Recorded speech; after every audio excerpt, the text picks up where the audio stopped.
I'm so upset, bro. And if I don't laugh, I'll cry because I I do not understand this team at all. I don't understand what I'm seeing. I don't understand how to break it down, what to say. Um, Final score today in the Serie A in Sardinia: Milan 3, Cagliari 3, and this team a few days ago went to the Santiago Bernabeu. Okay, we went to Madrid and we held Vinny, Mbappe, Bellingham, some of the best players in the world, to zero open play goals. And then we go to Cagliari and we concede three, five if you want to count the offside goals. Could have been six. And I don't understand. Fonseca talked so much after that game at Real Madrid, saying people don't get how hard it is, to break teams down in Italy. You don't understand. Teams play low block. Teams play man to man. What about these teams breaking us down? What about that? We talk so much about breaking them down, and we got broken down pretty easily today, I would say. Where do you start? Today I thought we went on the live to watch the game. I saw the starting lineup, and I was actually pretty excited by it. I did think that minus Camarda, this was the best team we could possibly field at this moment in time. Obviously, Camarda has a question mark because he's 16 years old, has not started a game for Milan yet, but starts this game. We were all excited. I said when the stream started that this, all this excitement, all this build-up for Camarda starting, this is just the perfect game for the mood to be spoiled. And sure enough, within 2 minutes less, we concede a goal off a corner kick to Cagliari. Okay, now listen to this. There's a theme here. Okay, we have a theme going on here. So, first goal conceded 2 minutes in, it's off a corner kick. Okay, we then see some nervy defending, some not a whole lot going on, but then we see a brilliant pass from Reinders to Leao for goal number 1 for Milan. Brilliant Rafa Leao, great chip from him. We then see Fofana to Leao. Another great finish from Leao. We're like, okay, we're rolling now. 2 goals for Leao. Haven't seen this in a while. This is fantastic. We then have an offside goal, okay, from a cross. That is just cross comes in. Theo reads it wrong. Luckily offside. There's then another offside goal, maybe before, I don't know. There's a second offside goal where Pavlovic is absolutely just beaten.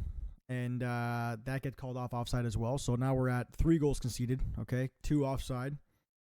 We then have a Fofana disaster class in the second half for Cagliari's second goal, where he looks like he's playing for Cagliari. He goes to, I guess, chip the ball out, and Pavlovic is coming to clear the ball. He then looks like he assists Cagliari basically for their second goal of the game, and then the counter by Milan is good. It's like, I think it goes like Rafa Leao to Loftus-Cheek, who finds Pulisic. Pulisic with a great shot on target, and then falls to Tammy with the rebound. Scores a tap-in. Fantastic. And then the 3-3 goal comes in the 88th minute from Cagliari, where it's another cross from the left side. Goes far post, like kind of top of the box. And fair play, it's a fantastic finish from the right back. I believe his name is Zappa. And the game finishes there. And I don't know what to say. I mean, for me, the story of this game is just defense. The defense was horrible. And I saw a stat after the game saying that Milan lost almost 70% of their aerial battles today. But, okay, that's one thing. But if you're not even in the right spot to defend those aerial battles, then what are we doing, right? Like, we made one change in this game from the Real Madrid game. We brought in Pavlovic instead of Tomori because I guess the thinking there from Fonseca was that, they're going to hoof balls into the box. Pavlovic is a big, strong center back, and he can clear them, and he was so lost today. Could not deal with anything. And like I said, it's one thing to lose aerial battles, another thing to be nowhere near those battles, right? And that was the story of the offside goal they scored, the second one that would have been, and the third goal too. Third goal, Fonseca takes off Leao, takes off Pulisic, I guess, to lock the game down, which I don't really mind. I feel like people are questioning that, saying, okay, Leao should have kept on because he was on a hat trick, and Pulisic is one of our best players. I get all that, but listen, Okafor off the bench, that's what he does best. If you're not going to play him then what do you do, right? The team is pressing for an equalizer. Okafor could hurt them on the counterattack, which he didn't. But that third goal that comes in from, the left side, cross comes in, it goes like kind of far post, like top of the box. Okafor, watch that goal back. Okafor is just jogging, calmly, steadily, looking around, not a worry in the world. He's fresh off the bench. Theo too.